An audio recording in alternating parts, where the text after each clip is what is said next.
Welcome to Family History Mysteries, a podcast that tells the stories uncovered through family history research, the unexpected stories of everyday people. I am an avid family historian who has been compiling my family tree for over 15 years, with nearly 20,000 people recorded in my trees. And please put a review on my podcast. That will certainly help in getting the word out there and creating more listenership. Episode 173, The Super Crook, Part 2. The commencement of this episode begins with the second trial to see what the outcome is for our Super Crook. On the 19th of September 1901 in the San Francisco Call, Sir Harry Westwood Cooper, or Ernest Moore Chadwick, as he is also known, is again trying to convince a jury, this time before Judge Lawler, that he is not guilty of forging the telegram that led Miss Noreen Schneider to marry him at Crockett several months ago. The debonair heartbreaker, swindler and alleged bigamist was not at all depressed by the testimony introduced to prove his guilt, but on the contrary, he seemed greatly pleased at the discomfiture his attorney, Frank Murphy, caused the district attorney, Byington, and the pretty Noreen Schneider and her mother. Ethel Young, the Brisbane wife of Sir Harry, was not called as a witness, and it is not likely that she will be given an opportunity to testify unless he is indicted for bigamy. The prosecution was in hopes that Attorney Murphy would object to the testimony of Noreen Schneider on the grounds that she was the wife of Sir Harry. Then the district attorney would usher in Esther Young and prove by her that Noreen Schneider was not the wife of the defendant, but that Miss Young was. Miss Young has a dark tale to unfold about the life of Sir Harry, but Attorney Murphy was shrewd enough to avoid it having been presented at this time. So the trial went on with the unfolding of the oft-repeated tale of how Noreen Schneider was deceived by a telegram purporting to come from her mother in order to marry Sir Harry. So on the 27th of September 1901, so a week later, in the San Francisco Call, Noreen Schneider's marriage annulled. New charge of bigamy will be made against Sir Harry. Judge Sloss annulled the marriage of Noreen Schneider Chadwick and Sir Harry Westwood Cooper, alias Ernest Moore Chadwick, yesterday, and the pretty little Crocker girl is once again free. Noreen took the stand shortly after 2 o'clock and in answer to the questions propounded by her attorney told of the marriage that took place at Crockett on the 23rd of February 1901. Bertha Ethel Young, the first wife of the schemer, told of having been wedded to Sir Harry at Brisbane in November 1896, and to the best of her knowledge and belief she was still his wife. Captain Seymour has definitely decided to ask the grand jury to indict Sir Harry Westwood Cooper, alias Dr. Ernest Moore Chadwick, on charges of bigamy and perjury. Miss Bertha Young of Brisbane, Australia, and her mother will be kept here till the trial for bigamy is concluded. Cooper is charged with perjury for swearing that he wrote certain telegrams in his cell at Ogden, in which he was flatly contradicted by Detective Pender at the trial on Wednesday. Besides this, he has yet to stand trial for perjury committed at the previous forgery trial. So he stated that he was widowed when he was jailed at San Quentin, and he said he'd come to the US in 1893. On the 23rd of May 1903 in the Melbourne Australiasian, it says married in jail. It is a novelty for the inmate of a prison to get married without the knowledge of the authorities. The event happened a few weeks ago in San Francisco, where Harry Westwood Cooper, a convict, who has been in Australia, was united at his cell door to Theresa May Van Velden, a widow. Mrs. Velden was a member of the Gospel Mission and visited the jail regularly to sing and preach to prisoners. That is how she came to make the acquaintance of Cooper, who, when free, had committed bigamy several times. She procured the necessary licence, and the ceremony was performed pretty hurriedly by Montgomery, the pastor of the mission. The Chronicle states that after service in the outer court of the Church of God, people went into the main corridor to speak to the prisoners. They passed from cell to cell, shaking hands through the wicket. The guards, who do not follow on the heels of the missionaries, as they would do with strangers, saw nothing unusual when the party stood in front of cell 40, in which a confined Cooper and Dillard, a coloured federal prisoner, were. They remained there longer than at other cells, but that was not unusual. When Cooper put his hand through the wicket and took that of Mrs. Van Velden, Montgomery, who claimed to be an ordained minister, but who was not known about the jail until a month previously, quickly asked the pair if they would have each other as man and wife. There was a surreptitious blessing, and the missionaries passed on to the next cell. So Theresa May Van Velden was originally Theresa May Strawbridge, and she was a widow. So under the name of Ernest Moore Cooper, he married Theresa, but he fleeced her and abandoned her shortly after he was released in 1903. Theresa, though, had a daughter in 1904, Edna May Chadwick. On the 30th of April 1904, in the San Francisco Chronicle, Cooper gets a new trial. Supreme Court orders judgment of lower court in Sir Harry's case set aside. Ernest Moore Chadwick, alias Sir Harry Westwood Cooper, convicted of forging the name of Mrs. Marie Schneider to a telegram which caused Miss Noreen Schneider to marry him in February 1901 at Crockett, will get a new trial. The Supreme Court yesterday reversed the judgment of the lower court on the grounds that Judge Lawler erred in instructing the jury by importing a foreign element into the matter. Sir Harry, who had been incarcerated in the county jail for 3 years, awaiting the result of the efforts of his attorney Frank Murphy on his behalf, was greatly cheered by the news that a new trial had been ordered. When told about it, he made another one of his tearful declarations of reform. Jail and police officials have long since become used to Sir Harry's speeches, beginning with "I am a changed man," and also his morose predictions that he has but a short while to live. His heart is still failing, and he is all but done for, he says. Sir Harry's record is international, and the young Vallejo Junction woman whom he deceived into marriage 3 years ago by representing himself as a man of means and by the forgery of a telegram was said to have been his 6th wife. 1 or 2 of the wives turned up at the trial before Judge Lawler. Sir Harry married his 7th wife, Mrs. Theresa Van Velden, an exhorter at the county jail, clandestinely in jail a year ago, joining hands with her through the prison bars while the minister of the Church of God, of which Mrs. Van Velden is an evangelist, pronounced them man and wife. The affair caused a scandal at the time. Cooper is supposed to have been kept in close confinement ever since his incarceration. His latest wife, of course, has visited him in the jail. She's not been to see him recently, and a confidant of Cooper is authority for the statement that she's in a delicate condition. Then we don't hear anything until the 24th of August 1905, and in the San Francisco Examiner it says, "Blocks proceeding in Chadwick case. Argues that Noreen Schneider's testimony is inadmissible, pending appeal." A technical law point raised by Attorney Murphy in the Ernest Moore Chadwick case yesterday temporarily blocked the proceeding in Judge Cook's court. The question arose over the admission of the testimony of Noreen Schneider, formerly the wife of Chadwick. The marriage was annulled by Judge Cook, and an appeal was taken from the order annulling the marriage. Murphy contended that the testimony of Noreen Schneider could not be admitted, for under the law she was still the wife of Chadwick and would be until the order of annulment was decided by the Supreme Court. This point was argued today. The witnesses were called in yesterday to prove that Chadwick forged the telegram, which caused Noreen Schneider to consent to marry him. They were J.W. Pearson, who was the telegraph operator at Vallejo Junction, and Mrs. Marie Schneider. The latter stated that there was no engagement between her daughter and Chadwick. She admitted, however, that she had visited a florist in the city and asked what flowers would be appropriate for bridal wear.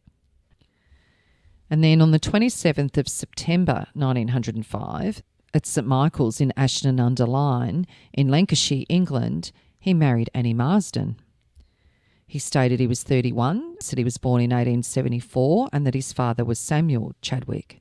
They had a son, Norman, on the 28th of March 1907 at Ashton-under-Lyne in Lancashire, and he was named as Charles Edward Chadwick on the birth certificate. And in June 1907, a professional bigamist, 4 times married, all wives under 20, the second marriage annulled. Bertha Ethel Young, falsely called Cooper, petitioned in the divorce court yesterday for a dissolution of her marriage with Henry Irving Llewellyn Cooper, at present a prisoner in jail in San Francisco. The court was asked to decide whether a marriage ceremony was performed between the parties in 1906 and whether on the date of such ceremony Helen Cooper was alive and was the lawful wife of the respondent. Helen MacDonald stated that in 1895, when she was 15 years of age, she married Henry Westwood Irving Llewellyn Cooper at Redfern. He described himself as a physician. The prison photographs produced were those of Cooper. Witness had secured a divorce from him in 1900 and had remarried. Her maiden name was Helen Scott. Bertha Ethel Young said that in 1896, when she was 17, she married Cooper, whose photograph she identified at Brisbane. Subsequently, they went to Melbourne, thence to England and America. In 1897, they were living at Toronto, and in May of that year, the respondent left her on the understanding that he would shortly return. She did not hear of him, however, for 4 years. Mr. Walker said, "I can prove that he served a sentence of 3 years in the meantime." The witness said that she'd heard of him owing to the authorities at San Francisco requiring her to go to that town. She found that he was under arrest on 2 charges. The second of these was a charge of forging the name of a woman whose daughter he'd married, and she was in court when he was sentenced to 10 years imprisonment. She also ascertained that he'd married another girl at Toronto before he left her. There were 4 wives altogether, and there was laughter in the court. On the question of domicile, Mr. Walker contended that the respondent had been practically a prisoner ever since he'd been in America. Since leaving his first wife, he had not acquired domicile, and he was a man of no fixed abode. Mr. Justice Simpson was about to deliver judgment, and he noticed a letter addressed to him among the papers. It was signed Ernest M. Chadwick and set forth that the undersigned had been served with the petition in the case. The writer said that he was not the person mentioned therein and denied having married either Miss Young or Miss Scott. For these reasons, he asked for the petition to be dismissed or a stay of proceedings for 80 days granted so he might be able to be represented by counsel. Mr. Walker said, "I believe that Chadwick is his correct name. Dr. Cooper is an alias." Miss Young, returning to the box, stated that she had also known him by the name of Chadwick. The letter was not in his writing. Mr. Justice Simpson said, "It must be in his writing. I have no doubt that the letter was written by the man who was served with the petition. However, he is not here to support his petition." Mr. Walker said he served 18 months in Sydney too. Inspector Roach can prove it. Mr. Justice Simpson said that letter is absolutely untrue. There is no doubt about this man having gone through the form of marriage with Miss Young. A decree nisi for the nullity of the marriage was granted, returnable in 6 months. So in 1907, in San Francisco, he was sentenced to 6 years in total in jail for perjury for the previous case outlined. There's nothing more of him until the 9th of February 1912, when he, as Dr. Milton Abrahams in Oaklands, USA, married Anna Milbraith. It was a forged marriage licence, and Anna was a nurse at Oaklands Hospital where he worked. He fleeced her dad, he took her to Chicago, then Canada, and then Lexington in London. He fleeced her in the late February and was caught on the 17th of April and returned to America. And on the 16th of February 1912, in the San Francisco Call, love, intrigue and forgery are milestones in Cooper's career. Cooper, or Chadwick, was born in Maryland 43 years ago. He's well educated, 5'7", has blue eyes and dark brown hair. Leaving the US, Chadwick went to England and from there to Australia. On October the 28th, 1889, he arrived in Sydney from England. In 1891, he was arrested in Sydney under the name of Charles Ernest Chadwick, and the case was dismissed. On the 4th of July 1893, he was sent to a New South Wales prison for 18 months. On the 17th of June 1895, under the name of Henry Westwood Cooper, he was married in Sydney to Helen Scott. He deserted her in 1896 and fled to Brisbane. On the 12th of June 1896 in Brisbane, he married Bertha Ethel Young, 17, and on the 22nd of August 1896 he left with his wife for England, saying he was going to London to claim an estate. On the 9th of November 1896 he left England for America with his wife under the name of Dr. Cooper. On the 8th of December 1896 he was tried at Philadelphia for depositing in a bank there a worthless draft of £10,000. In Toronto, Canada, shortly after, he occupied the pulpit in the Presbyterian Church. In May 1897, in Toronto, under the name of Henry Westwood Cooper, he married Ida Maud Campaign. He deserted his former wife and with his new wife went to Chicago. In June 1897, he fleeced his landlady in Chicago of $2,000 by forged drafts and then came to San Francisco. He took lodgings at the Langham Hotel, giving his name as Sir Henry Westwood Cooper, physician. Shortly afterwards, he and his wife went to Mountain View. He left his wife there and returned to San Francisco, where he consorted with Miss Fanning, a waitress, and planned to elope with her to Portland. In August 1897, he deposited in the Woolworth Crocker National Bank a guarantee draft on the Bank of New South Wales for £140. The bank refused to advance money on the draft and found it to be worthless. He failed in a similar attempt to draw money on a worthless draft in another local bank. On the 31st of August 1897, under the name of Harry Westwood Cooper, he was arrested at the Langham Hotel by the Chief of Police, Lees, and Captain of Detectives, John Seymour, on 2 charges of forgery and 2 charges of having in his possession counterfeit dies and seals. The forgery charges were based on the drafts which he deposited in the banks here. On the 14th of June 1898, he was sentenced to 3 years in San Quentin for forgery. While at San Quentin, he conspired with other prisoners to murder the night guards and effect a wholesale release of prisoners. He was deprived of his credits and was forced to spend the balance of his term, almost 1 year, in solitary confinement. He was discharged on the 15th of January 1901. Immediately on his release from San Quentin, he went to Crockett, where he went into the offices of a prominent physician and soon after came into possession of forged letters from the High Court of London, purporting to show that he had been left £31,000 by an aunt in London. On this representation, he bought an interest in the practice of the doctor with whom he associated himself, and shortly after the physician left for a tour of the old world, leaving Cooper in charge of the entire practice at Crockett.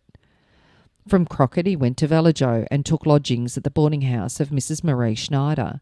He became infatuated with Mrs. Schneider's 17-year-old daughter Noreen and showed her the papers he had forged. He induced Captain Colville, a citizen of Vallejo, to accompany him to San Francisco. They went to the Donahue Kelly Bank, where Captain Colville endorsed Cooper's bogus draft for $200. Cooper was given a passbook for $970 and promptly raised the amount to $2,970. Later, he added $1,700 to his credit by means of his active pen work. After this, he forged a telegram signed by the British Consulate of San Francisco stating that $10,000 arrived for Cooper from London. On the 22nd of February, he fled with Noreen Schneider and was apprehended in Ogden, where he'd managed to induce a conductor to hold the overland train while he went to a bank there and cashed the worthless draft. On the 5th of October, he was sentenced to serve 10 years in San Quentin for the forgery of telegrams.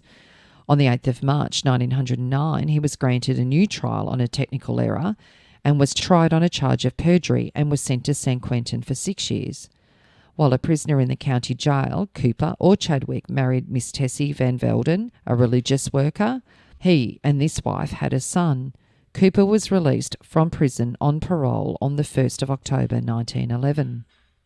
In the Perth Sunday Times on the 18th of February 1912, there's an article titled "A Bigamist Wanted. He's Known in New South Wales." In Oakland, California, the police are seeking a man representing himself to be Sir Harry Westwood Cooper, who bigamously married his 6th wife. He has left for British Columbia. The man broke his parole. He'd been sentenced for securing money by false pretences. He married wealthy women whom he convinced that he owned large estates in an eastern city. The accused's real name is Chadwick. He's well known in New South Wales, where he was sentenced in 1893. His first marriage occurred in Sydney in 1895 and his second at Toronto in 1897. And in the California paper, the Fresno Morning Republican, on the 19th of February 1912, Cooper still eludes capture.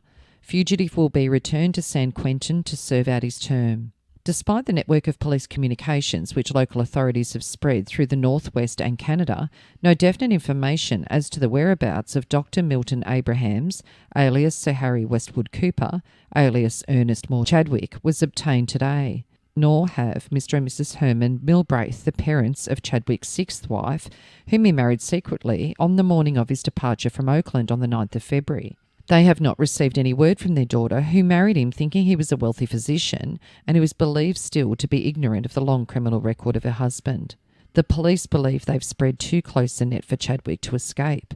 When captured, he will probably be returned to San Quentin to finish the term for forgery from which he was on parole, and will not be prosecuted at this time on the complaints of bigamy and obtaining money under false pretences filed by his bride's parents.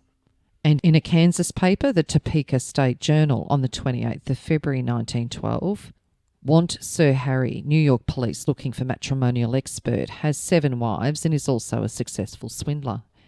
Detectives of the New York police scrutinised every man who went aboard the Lusitania, and not until the moment of the vessel's departure at 1 hour after midnight was the watch relinquished. The person sought is Sir Harry Cooper, the daring speculator in marriage and a forged cheques, who has been fleeing across the continent from San Francisco. It was in that city that it was recently discovered that he married his seventh wife. So far as known, he has not taken the trouble to obtain divorces from any of the 6 others. The charge on which Sir Harry will be arrested, if caught here, however, is one of forgery. He is alleged to have deposited a bogus cheque for $15,000 with the Central National Bank of San Francisco. An Australian paper on the 19th of February 1912. The police in the city of Oakland are searching for a man who's represented himself as Sir Harry Westwood Cooper. The individual recently bigamously married his 6th wife in Oakland and afterwards left for Victoria and British Columbia, and afterwards broke his parole, having been sentenced for securing money under false pretences.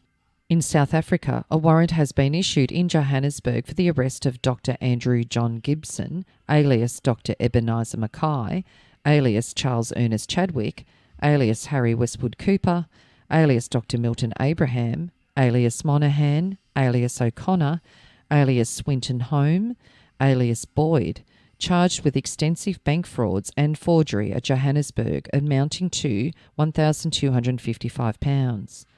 He's 48, 5'7", slight build, dark brown hair turning grey, high cheekbones, a perpendicular scar on the right side of his forehead, and the number 11 tattooed on the left upper arm.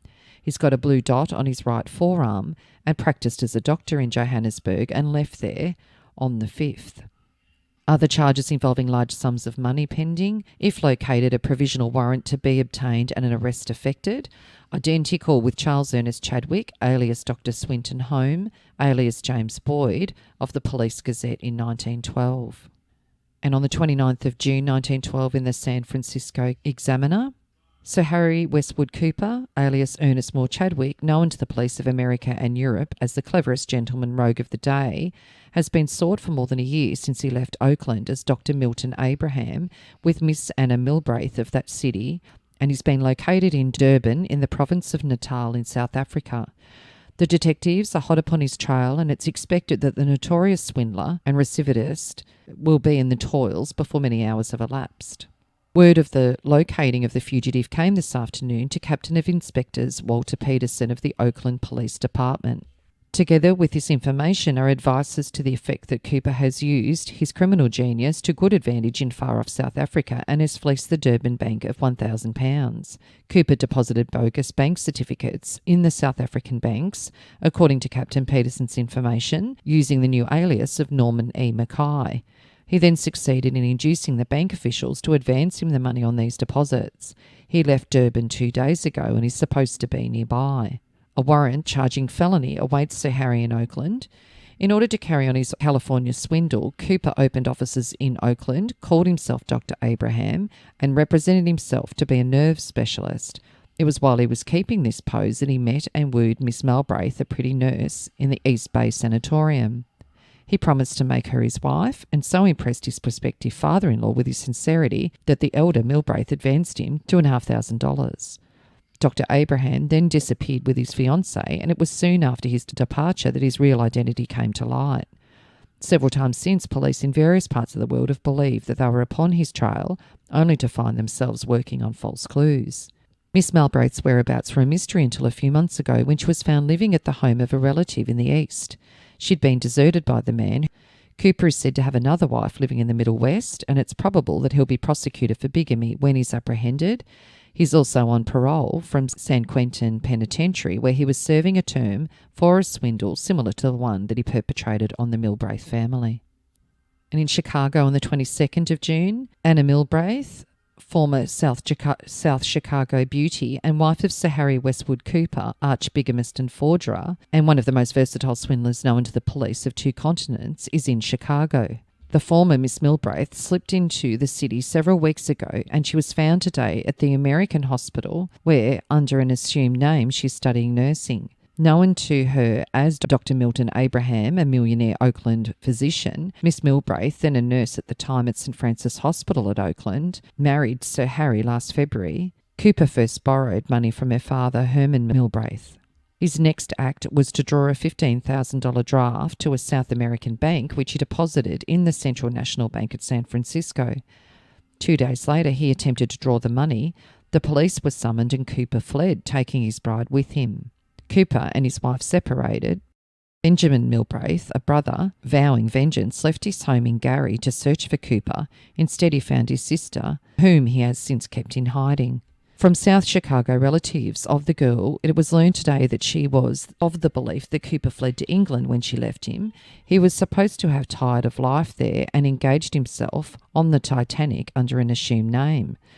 At first defiant and denying her identity, Miss Milbraith broke down when seen by the Examiner correspondent tonight and shared her pitiful story. I met a man who was supposed to be Dr. Abraham, a man of high standing, while employed as a nurse at the St. Francis Hospital in Oakland. He was most kind to me and I thought him all as he represented himself. I first learned his identity while en route to South Chicago. The information came to me through a newspaper. We separated. I think he went to England. I communicated with my brother and have since been in hiding. Miss Milbraith is the seventh woman Cooper admitted having married. 2 days before his last marriage, Mrs. Belva Strawbridge, wife number 6, mysteriously disappeared. Sir Harry Cooper eloped from Oakland with Miss Anna Milbraith, a nurse, on the 3rd of February. He's been known for years as one of the busiest and most original criminals in the country. He has married and deserted 7 wives after getting their money. He has served several terms in prison.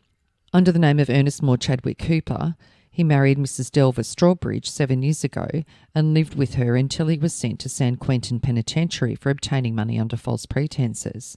While he was paroled in September last, he returned to the woman and opened offices in Oakland under the name of Dr. Milton Abraham. In the hospital that he visited, he met Miss Milbraith. After getting Miss Milbraith completely under his influence, he induced her to borrow $1,000 off her parents, and he then deposited a draft of $13,000 drawn on a South American bank with the Central National Bank of San Francisco. 2 days later, he tried to draw the money, and the bank officials became suspicious.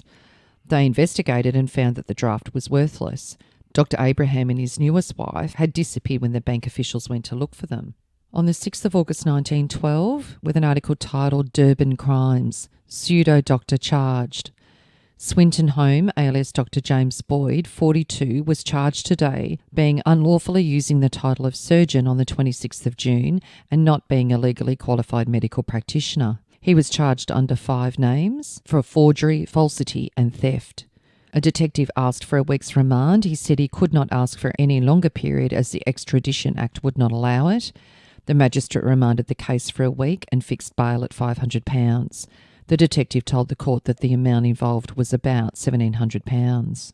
And on the 21st of December 1912 in the New South Wales Bathurst Times, it says, Barrajar arrest, Dr. Swinton Home, an audacious career, extradited to South Africa.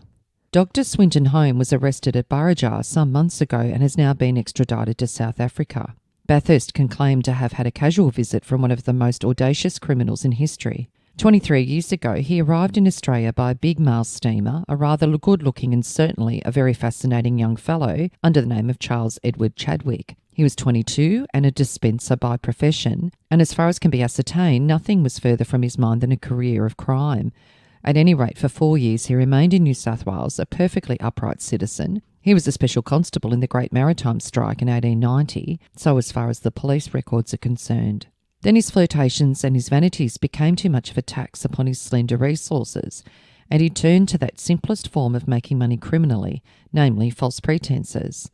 By this time he'd wandered into the interior of the state, for it was at Yass that he fell for being sentenced to 18 months' imprisonment for obtaining money in that way. His presence in the bush was probably due to the fact that in 1891 he was arrested in Sydney by Detective Cook and Constable McLean on a similar charge, but the case was dismissed.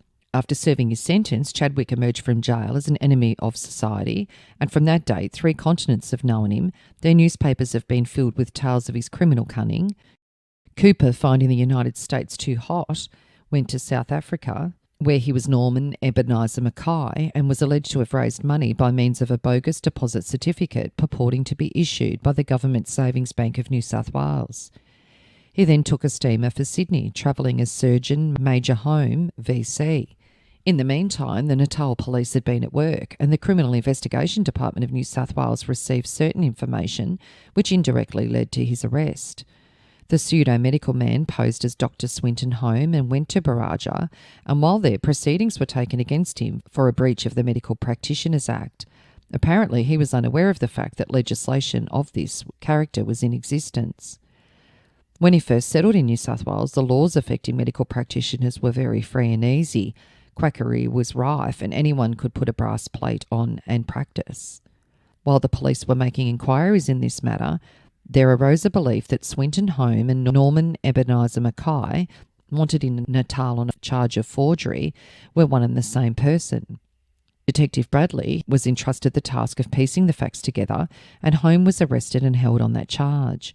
His detention came in the nick of time, for he'd been up to his old tricks at Baraja and was on the point of being married.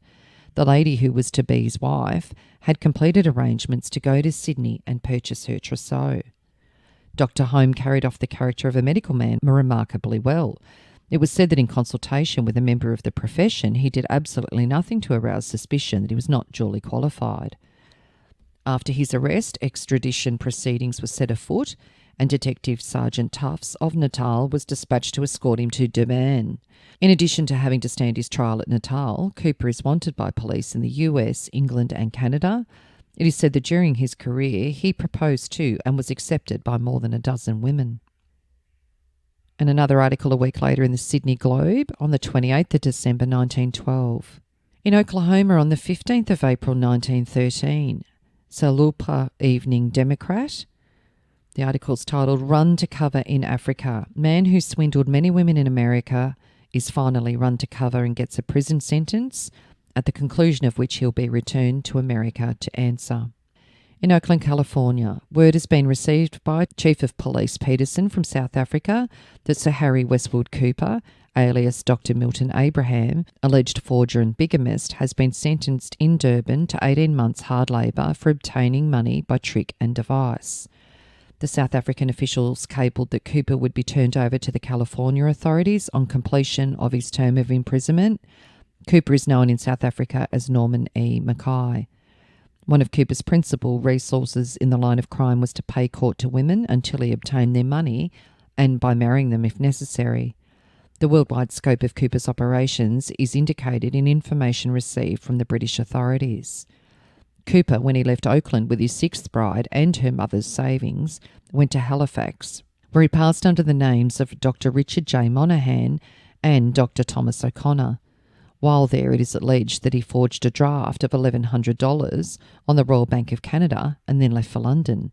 In the latter city, he deserted his wife and shipped for Cape Town. Going from Cape Town to Durban under the name of Norman E. Mackay, he forged a certificate of deposit on the New South Wales Government Bank of Sydney, Australia, passing it on to the Durban Bank. With the funds thus obtained, Mackay fled to Daraza, where he lived under the name of Dr. James Boyd. At the time of his arrest in 1912 for the Durban crime, it is said that he was engaged to marry a woman in Daraza. Chief of Police Peterson said tonight he would have Cooper extradited at the expiration of his term in South Africa. Cooper first came to America as a fugitive from justice in Australia, where he was known as Charles Ernest Chadwick and Ernest Chadwick Moore. In part 3, I will begin the episode by doing a timeline summary of his crimes thus far, and it will cover what he does next. If you are interested in sharing your story on my podcast Family History Mysteries, please go to my Facebook page and send me a message. If you would like some assistance in filling in the gaps in your family tree to see what mysteries you solve, please get in touch. And don't forget, you can have early access to episodes by subscribing, and you'll also gain access to bonus episodes.